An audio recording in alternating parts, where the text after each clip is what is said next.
جل الذي سواك يا مصطفى محلاك يا مصطفى محلاك أنت حبيب الروح روح العزيز فداك. assalamu alaikum bandiraɓe musidɓe tedduɓe on jettama no fewi to karallagal to won toon ko Mansour Diallo ɗo e ayaw ngo ko musidɗo mon Ousmane Tour hono gandirɗon ni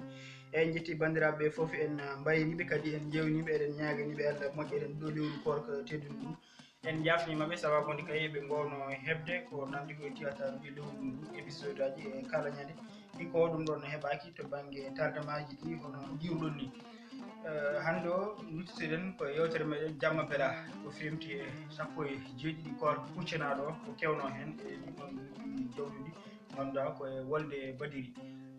ko wolde ɓurde mawnude e bolwole nelaɗo Allah Muhammadou Rasulullah sallallahu alayhi wa sallam sababude 313 jaltuno falloyade ɓen ganduɗa ko somoyinoɓe ɓen defte lawol gongol ɓen sahabaɓe woɓɓe nani ɗum to e nder Makkatul Mukarram nandi e Abou Jahli en Utbatu en Saybatu en ko ɓen ƴetti pellital gam yaade tawoji nelaɗo Allah toon to dow hayre ñargoji e badiri ko on saaha nelaɗo en yimɓe gonno ko 313 ɓe joguino ko hucciji ɗi ina woni e silemeji 6 ɗum noon ko pellital mawgal ngal ganduɗa jeunesse hande o no foti huccide hen ene foti janggude hen hol koye muɗumen ko ɗon noon kadi Allah neli mabɓe malaikaji gam mbawa walludeɓe e nden ɗon wolde balliɓe kadi polgu mawgu heeɓima diine l'islam ɓamtima ɗon konngol la ilaha illallah ɓamtima ɗon e on ɗon ñalawma wadde oɗon ñalawma 17 eɗen calmina ɓe ganduɗa ko ahli badiri foof eɗen mbiya assalamu aleykum wa rahmatullahi taala wa barakatuh dennangal heddinoɓe ɗon ganduɗa ko 70 kam herfeɓe ɓe mbaranoma 70 kadi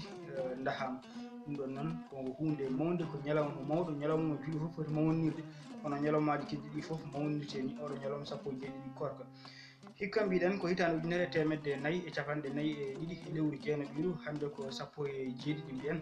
e lewru ndu ko ɗon jareten eɗe mawnin oɗo ñalawma STV Gounass kadi ine mawnin ɗum mbiɗen ko tardemaji ɗi saabi en keɓani wadde épisode aji kewɗe en wadde e korka heeɗi kono yeesoɗo seeɗa eɗen gandi kuccina ko ganduɗa kañum woni Daka Madina Gounass ma en ma STV ji Gounass yillo toon inchallahu taala kono kadi maɓoji moɗon makko wiyetego andu fodde ma mago ganduɗa ko andinowo Daka épisode premier mo naati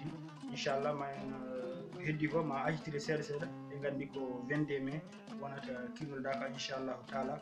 e oɗo toon noon nde wonno koye programme uji ɓe min ganduɗa kañum goni Darou TV gonɗen e wallonndirde muɗumen gam ɓenne kadi mbawa yaade e nduɗo lewru e oɗo tolno Darou TV hokki départ mum ƴetti doole muɗum gam wawde weltinirde ganduɗa musidɓe muɗum e nduɗo lewru korko hitande ujunere 442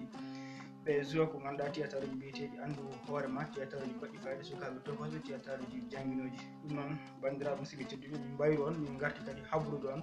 e weltinirde on e ɗum ɗo hunde wolde badiri e weltinirde bandiraɓe foof dal vraiment en wona sagoji meɗen wayruɗode kono noon kadi ko manquement ji e tawata en ñaagui bandiraɓe foof duwaw en nelliɓe duwaw yo Allah jaɓan en korkaji meɗen so barke Muhammadou Rasulullah sallallahu alayhi wa sallam so barke Alqur'anul Karim so barke lewru korko teddude wonde no mum yo Allah jonan en gurdam ceerno men ceerno Ramata Tidiane radiyallahu ta'ala anhu hamdulillah seremɓe halifaɓe dini foof dariɓe e lawol e to karallagal to ko Mansour Diallo mirude ni fuɗɗode yewtere nde to e yesso ayaw ngo ko musidɗo moɗo Ousmane Touré ha saahaji goɗɗi so ɗum fuɗi assalamu aleykum wa rahmatullahi ta'ala wa barakatuh gidam gidi leñol cey gidam gidi leñol cey gidam gidi leñol ngol